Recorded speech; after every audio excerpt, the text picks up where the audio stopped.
नमस्कार। मौसम स्टेशन में आपका स्वागत है। इस समय की बात करें तो मौसम के फ्रंट पर तमाम चीज़ें चल रही हैं। जहां एक तरफ पूर्वोत्तर भारत में अच्छी खासी बारिश देखी जा रही है, तो वहीं दूसरी तरफ कोंकण के इलाके में मानसून की एक्टिविटी बढ़ने की संभावना है। इन सब के बीच मौसम विभाग का कहना है कि 11 तारीख को बंगाल की खाड़ी में एक कम दबाव का क्षेत्र बनेगा, जिससे मानसून को काफ़ी गति मिलेगी। मानसून बड़ी तेजी से आगे बढ़ेगा। इन सारी चीज़ों पर हम इस बुलेटिन में बात करेंगे, लेकिन उससे पहले आप लोगों से एक गुजारिश है कि हमारे चैनल को सब्सक्राइब करें, हमारे वीडियो को शेयर करें और ज़्यादा से ज़्यादा लाइक करें। इस वीडियो को शेयर करवाने के पीछे जो मकसद है, वो मकसद ये है कि उन लोगों तक ये सूचना पहुँचे जिनको इसकी सबसे ज़्यादा ज़रूरत है।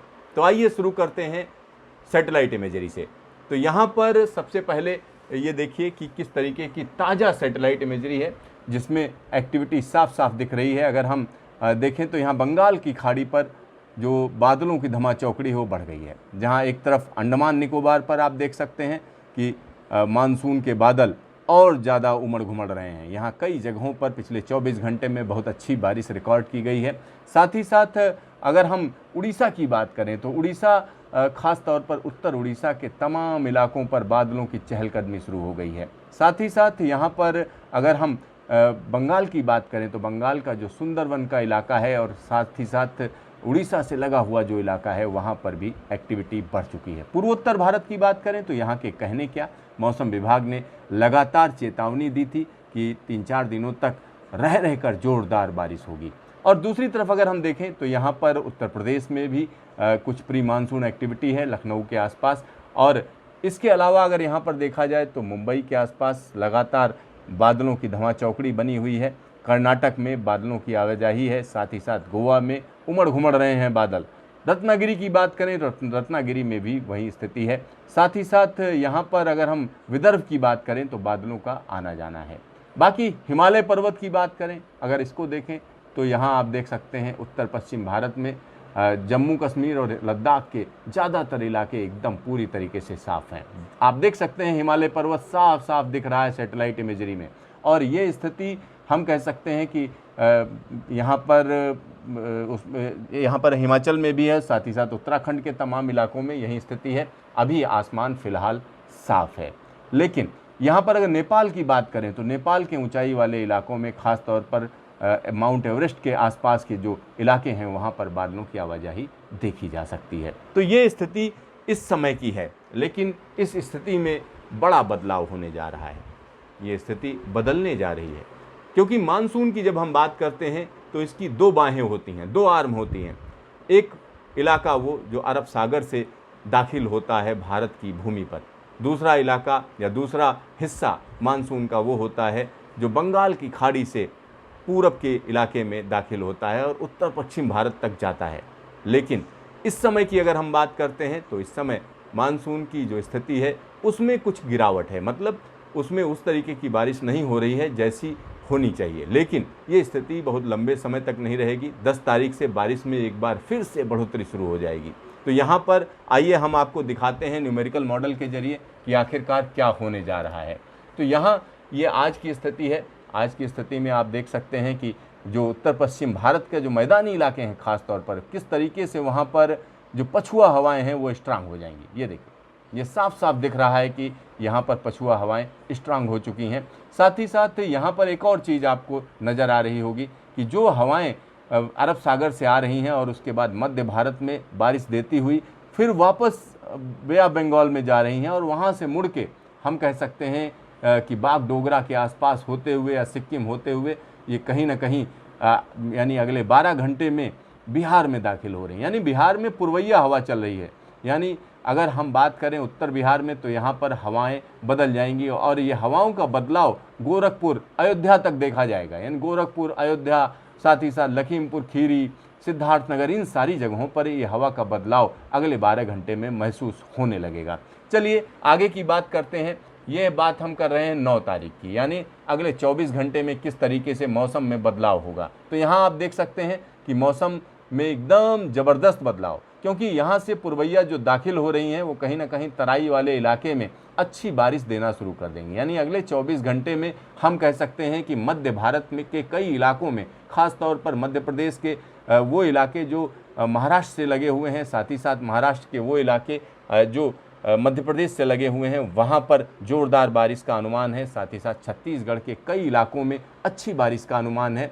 और इसी के साथ साथ हम कह सकते हैं आंध्र प्रदेश और तेलंगाना के इलाकों में ज़ोरदार बारिश की संभावना बढ़ जाएगी। और साथ ही साथ पश्चिम तट की बात करें तो यहाँ पर 9 तारीख को आप देख सकते हैं कि मानसून का करंट स्ट्रांग हो रहा है। मतलब कि यहाँ पर हम कह सकते हैं केरल से लेकर कर्नाटक, महाराष्ट्र और गुजरात तक जो है बारिश की इंटेंसिटी बढ़ जाएगी। लेकिन इसी के साथ एक और डेवलपमेंट यहाँ पर हो रहा है। ये डेवलपमेंट हम कह सकते हैं बंगाल की खाड़ी में। चलिए दिखाते हैं कि 10 तारीख को किस तरीके की स्थिति रहेगी। 10 तारीख को आप देखिए किस तरीके से मौसम ने करवट ली है और ज़बरदस्त तरीके से यहाँ पर अगर हम देखें तो अरब सागर से जो हवाएं आ रही हैं वो राजस्थान में सूखा मौसम देते हुए, यानी वहाँ बहुत बारिश नहीं होगी लेकिन हवाएं तेज चलेंगी, धूल भरी आंधी टाइप की स्थिति पैदा होगी और वो हवाएं फिर से वापस मुड़ेंगी और वापस मुड़कर हम कह सकते हैं कि उत्तर प्रदेश के एक बड़े इलाके में मौसम देना शुरू करेंगी। और साथ ही साथ बिहार, बंगाल और इन सारी जगहों पर हम कह सकते हैं पूरब दिशा से चलने वाली हवाओं की एक जो ताकत है वो बढ़ जाएगी। और इसी के साथ हम कह सकते हैं उड़ीसा में ज़ोरदार बारिश का सिलसिला शुरू हो जाएगा। छत्तीसगढ़ और मध्य प्रदेश, खास तौर पर पूर्वी मध्य प्रदेश में रह रहकर बारिश शुरू हो जाएगी। ये स्थिति 10 तारीख की होगी। लेकिन 11 तारीख को अगर आप देखेंगे तो यहाँ पर एक तरीके से कम दबाव का क्षेत्र डेवलप हो जाएगा। और कम दबाव का ये क्षेत्र देखिए किस तरीके का प्रभाव देगा। इसका सबसे बड़ा प्रभाव ये होगा कि उड़ीसा के तमाम इलाकों में मानसून दाखिल हो जाएगा। साथ ही साथ उड़ीसा में भारी से बहुत भारी बारिश कई इलाकों में दर्ज की जाएगी। ये 11 तारीख की बात हम बता रहे हैं। और इसी के साथ झारखंड के कई इलाकों में ज़बरदस्त बारिश का सिलसिला शुरू होगा। और यहाँ पर जो हवाएं हैं यानी पुरवैया हवाएं, मानसूनी हवाएं, ये कहाँ तक पहुँच जाएंगी, ये हम कह सकते हैं उत्तर प्रदेश के तराई वाले इलाके में यानी बिहार को पार करती हुई ये ऊपर तक पहुँचेंगी। और इसकी वजह से पूर्वी उत्तर प्रदेश में हम कह सकते हैं 11 तारीख को बारिश का सिलसिला शुरू हो जाएगा, यानी मानसून की हवाएं ऊपर तक पहुँचेंगी। लेकिन एक और चीज़ यहाँ पर हो रही है, यहाँ पर एक वेस्टर्न डिस्टर्बेंस है। एक वेस्टर्न डिस्टर्बेंस यहाँ दिख रहा है जिसका असर ये होगा कि इससे जो हिमाचल और उत्तराखंड के मैदानी यानी उससे सटे हुए जो मैदानी इलाके हैं वहाँ पर भी बारिश का सिलसिला शुरू हो जाएगा। और ख़ास तौर पर अगर हम उत्तराखंड की बात करें तो उत्तराखंड में जो इलाके हम कह सकते हैं नैनीताल या कुमाऊं के जो इलाके हैं वहाँ पर ज़ोरदार बारिश का सिलसिला शुरू हो जाएगा। ये 11 तारीख की स्थिति होगी।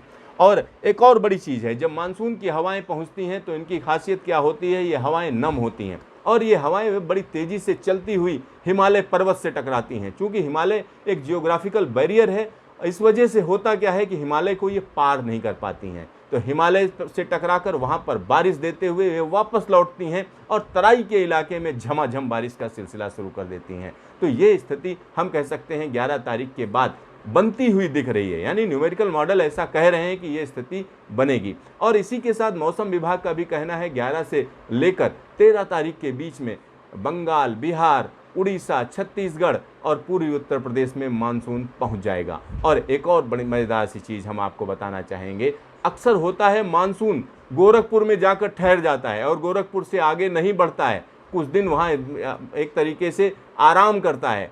ये स्थिति कई बार पैदा होती है मानसून के साथ, लेकिन इस बार ऐसा नहीं हो रहा है। मानसून गोरखपुर को पार करता हुआ हम कह सकते हैं कि सीधा हिमालय पर्वत तक पहुंचेगा। और एक और बड़ी चीज़ है, जितना भी तराई का इलाका है, चाहे वो गोंडा हो या हम कह सकते हैं सिद्धार्थनगर हो, बस्ती हो, देवरिया हो, या हम कह सकते हैं और भी इलाके हैं जैसे लखीमपुर, सीतापुर और पीलीभीत, इन सारी जगहों को पार करता हुआ मानसून उत्तराखंड तक अपनी दस्तक दे देगा। ऐसा दिख रहा है, इस समय का जो न्यूमेरिकल मॉडल है वो दिखा रहे हैं इस तरीके से। चलिए, ये तो बात हो गई 11 तारीख को जब कम दबाव का क्षेत्र, 12 तारीख को ये कम दबाव का क्षेत्र देखिए किस तरीके से धीरे धीरे ऊपर बढ़ रहा है, मंथर गति से बढ़ रहा है। और ये धीमे धीमे बढ़ता हुआ सिस्टम देखिए क्या करेगा, एक बड़े इलाके में अच्छी बारिश देगा। खास तौर पर हम कह सकते हैं छत्तीसगढ़ में बहुत अच्छी बारिश की संभावना है, साथ ही साथ अगर हम मध्य प्रदेश के इलाकों की बात करें तो पूर्वी मध्य प्रदेश के तमाम इलाकों में जोरदार भारी बारिश होने का अनुमान है। ये 12 तारीख का है। और बिहार के इलाकों में रुक रुक कर बारिश होती रहेगी, मतलब वहाँ पर खेती के लिए बहुत अच्छी है। और लेकिन ये बारिश का सिलसिला आगे बढ़ेगा और हम कह सकते हैं कि उत्तराखंड में ज़बरदस्त बारिश होने का अनुमान है 12 तारीख को, और साथ ही साथ इसका असर हिमाचल के तमाम इलाकों में दिखेगा। तो जब दो सिस्टम आपस में टकराते हैं, अगर हम वेस्टर्न डिस्टर्बेंस की बात करें तो उसमें नमी ज़्यादा नहीं होती है, और मानसून की बात करें तो उसमें नमी ज़्यादा होती है। और वेस्टर्न डिस्टर्बेंस की एक और खासियत होती है, उसमें हवाएं थोड़ा गर्म होती हैं। हवाएं गर्म होने का मतलब हुआ कि ये ऊंचाई वाले इलाकों में चलता है, ऊपर चलता है। लेकिन मानसून हम कह सकते हैं 2 से 2.5 किलोमीटर की ऊंचाई पर बादल भागते हैं और बड़ी तेजी से नमी चलती है, और इन दोनों के बीच के टक्कर का मतलब है जहां पर इनका टकराव होगा वहां भारी बारिश की संभावना बनी रहेगी। तो ये स्थिति हम कह सकते हैं कमोवेश दिख रही है। ये 12 तारीख की स्थिति हम आपको दिखा रहे थे। चलिए उसके बाद हम 13 तारीख को दिखा रहे हैं। 13 तारीख को ये साफ साफ नजर आ रहा है कि जो टकराव है वो भीषण हो जाएगा, यानी वेस्टर्न डिस्टर्बेंस और मानसून के बीच का टकराव हिमालय पर्वत के तमाम इलाकों में अच्छी बारिश देने की संभावना बना देगा। और ये सिस्टम देखिए किस तरीके से धीरे धीरे आगे बढ़ रहा है। इसका मतलब ये हुआ मानसून वेल स्टेब्लिश हो जाएगा कई इलाकों में समय से पहले, और ये स्थिति लगातार बनी रहेगी। ये देखिए, ये हम 14 तारीख की स्थिति दिखा रहे हैं। दिल्ली के आसपास भी झमाझम बारिश का सिलसिला, और इस सिस्टम धीरे धीरे करके आगे बढ़ रहा है और मध्य प्रदेश के तमाम इलाकों में। ये देखिए सिस्टम कमज़ोर नहीं पड़ रहा है। 15 तारीख को हम कह सकते हैं अच्छी बारिश दे रहा है। फिर चलिए 16 तारीख की बात करें तो 16 तारीख को देखिए लगातार सिस्टम जो है हम कह सकते हैं बारिश देता रहेगा, और ये स्थिति हम कह सकते हैं 17 तारीख तक देखी जा सकती है। यानी लगातार जो है मानसून पूरे इलाके में ज़बरदस्त तरीके से बारिश देगा। यानी 10 तारीख के बाद जब मानसून तेजी पकड़ेगा तो एक बड़े इलाके में बारिश देगा। एक बार फिर से हम आपको बता दें, उड़ीसा और साथ ही साथ बंगाल, छत्तीसगढ़, मध्य प्रदेश, उत्तर प्रदेश के तमाम इलाके, उत्तराखंड में झमाझम बारिश, हिमाचल में झमाझम बारिश, और साथ ही साथ कहा जा सकता है बिहार के लोगों को इंतजार नहीं करना पड़ेगा। दिल्ली तक ये मानसून जाएगा, पंजाब के कई इलाकों में इसका असर देखा जाएगा। यानी हम कह सकते हैं 10 तारीख को जो मानसून की तेजी वो 18 तारीख तक बरकरार रहेगी, और 18 के बाद भी स्थितियां किस तरीके की होंगी ये मौसम विभाग ही बता सकेगा। तो देखते रहिए मौसम स्टेशन, फिर मिलेंगे दोबारा।